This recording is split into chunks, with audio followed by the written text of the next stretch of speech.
Yo, what's going on, y'all? It's Cohen back here again today with another video, and today I'm going to be giving you 7 bold predictions for the upcoming NBA trade deadline. There are rumors all around, as is typical for this time of year, but it feels like there are more than ever because so many teams are so close in the standings. Some want to sell, some want to get better, make a playoff push, and we truly have no idea what is going to happen. So I'm going to try and predict exactly what's going to happen. Like I said, I drew up 7 predictions that I think are decently bold. You know, it ranges in boldness, but all in all, probably none of them will happen, if not maybe for a few, but I thought it'd be fun to try and give some predictions about what I think is going to go down and what could be one of the wildest trade deadlines in recent history. Make sure to leave a like and subscribe if you enjoy, hit that notification bell so you don't miss out on any of these videos, and let's go ahead and get right into it. My first bold prediction is that the Phoenix Suns go ahead and make a blockbuster deal, dealing for either an all-star or a near all-star caliber player. The reasoning why is because the Phoenix Suns just sold their ownership, and with the new owner coming in and supposed to be appointed prior to the trade deadline, what we typically see is when new management comes into place, they want to immediately make some moves. They want to try and do whatever they can to get the team as competitive as possible.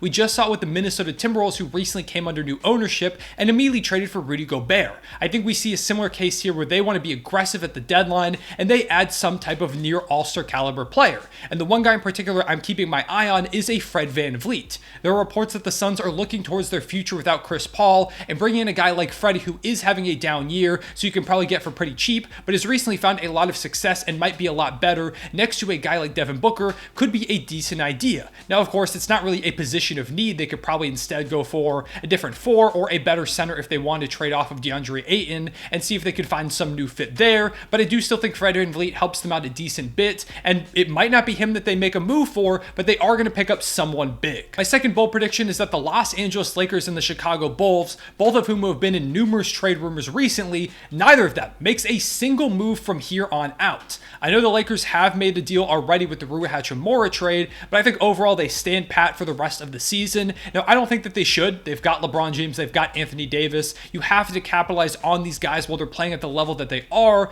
but I just feel like the Lakers have been so resistant to trading first-round picks so far. I don't think there's any new deals that are going to pop up on the market that really entice them, and I think they go into this offseason with new cap space due to Russell Westbrook's contract expiring, and they try to make some moves there. Meanwhile, for the Chicago Bulls, there's been rumors about could they blow it up, could they try and buy. I just feel like there's way too much uncertainty with them at this moment for them to truly know what they should do. Maybe they could make some moves, and I would honestly say probably the best way for them to go is to sell, trade DeMar DeRozan, trade Zach LaVine, and some of your other pieces, but I think overall they just stand pat because they're not ready to quite blow it up yet, and that's something that'll happen when we get to the offseason. My second bold prediction is that the Golden State Warriors give up on the James Wiseman experiment, trading him away to the San Antonio Spurs and bringing in Jakob Poeltl.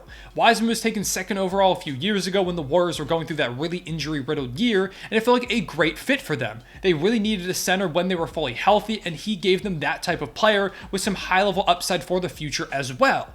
Hasn't exactly worked out very well for either side. Wiseman has struggled to stay on the court. He's dealt with some injuries, but even when he has been on the court, I haven't exactly been impressed, and the Warriors don't seem impressed either with what he's provided. To be quite honest, he's been one of the worst young players in the league over the course of his very young career. I think part of that could come from just being in a bad situation. He's a very raw player that needs a lot of time to grow and develop his game, and it's hard to do that in Golden State as they're actively trying to compete for championships. So sending him over to San Antonio, where they're right now in the early beginnings of their rebuild, gives him a chance to kind of just explore his game, get some opportunities, and San Antonio get to kick the tires on what was once a really high upside prospect in Wiseman. Meanwhile, they give up Jakob Poeltl, who they're trying to trade anyways as he's an expiring contract, and Golden State gets in a really high-level center to pair with Kevon Looney at the big man position, and the two of them give them some very versatile ways to operate with different lineups. They could go with more size with Jakob, they could go with Kevon Looney, who kind of knows the system a bit more. It's a good trade for both sides, in my opinion. It lets Wiseman get a new start as well. Jakob gets a chance to compete for a championship,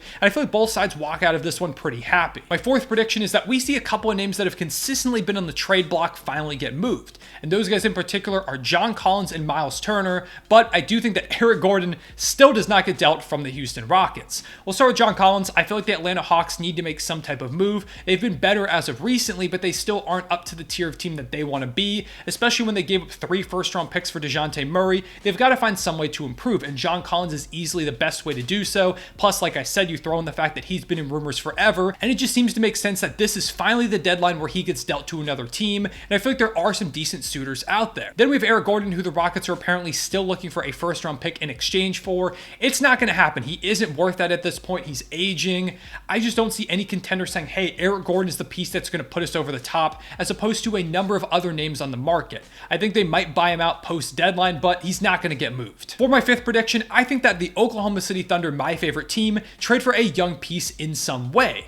I don't think we go ahead and make the massive splash that some people are pushing, like a Pascal Siakam or an OG Anunoby, because I don't think either of those guys get moved, to be quite honest. But also, I think that the offseason is a lot better of a time for OKC to make a massive move, and you're still waiting to see how this team looks with Chet. Maybe next season Chet comes back and all of a sudden you're one of the best teams in the West, and you don't even have to make that star trade immediately. You can kind of see how the young core plays things out. But I do think it makes sense to trade Darius Bazley, who isn't really playing at this point and is up for a new contract in the offseason, for a young guy like, say, a maybe PJ Washington or a Mo Bamba. Those are two names that have long been in conversations with the Oklahoma City Thunder. If you're going to let Baze go in the offseason anyways, why not deal him in like a second-round pick or two to kick the tires on one of these potential young assets in the front court, where we desperately need help because we've been dealing with numerous injuries. In the terms of a guy like Mo Bamba, we just desperately need a center at this point due to Chet's injury. PJ Washington, meanwhile, provides some spacing. I think there's some other names that we could mention, but those are the two in particular that I'm kind of keeping an eye on. My sixth bold prediction is that I think the Utah Jazz blow things up, and in particular, they send Jordan Clarkson to the Milwaukee Bucks, they send Malik Beasley to the Sixers, and they send Mike Conley to the Los Angeles Clippers. Let's talk about why I have each of these players going where I do.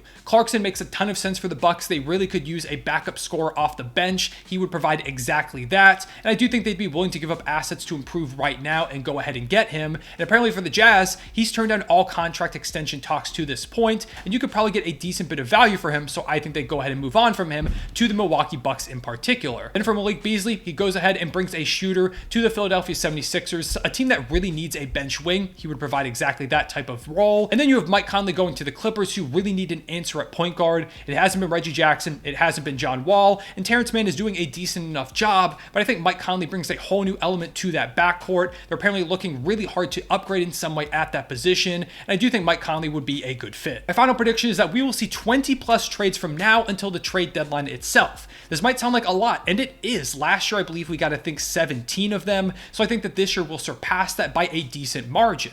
And that might be surprising because a lot of the reports have been that we could maybe see a pretty slow deadline because of the high level of parity in the league at the moment. But I think that this will only galvanize a lot of teams to make some moves, whether teams are selling pieces off, like I mentioned the Utah Jazz, whether contenders are buying, like I mentioned also with the Sixers, the Bucks, the Suns are trying to add some pieces, the Clippers. So many teams want to make moves that I think eventually deals will get done when teams get desperate by the time the deadline rolls around. I think it's going to be a hyperactive trade deadline. We probably won't see a lot of stars get moved. I think that's something that we'll probably see a lot more in the offseason. But in terms of role players and high impact guys that might not quite be all-stars, I think we'll see several of them get moved to contenders or to these playoff hopeful squads, as many teams try to sell off and tank for a Victor Wembanyama or a Scoot Henderson in this year's stacked draft class. With all that being said, I appreciate y'all watching. Make sure to leave a like and subscribe if you enjoy, and hit that notification bell so you don't miss out on any of these videos. Also, comment down below what your big predictions are for the trade deadline, and also let me know what players you would like to see your favorite team target by the time the early February deadline rolls around.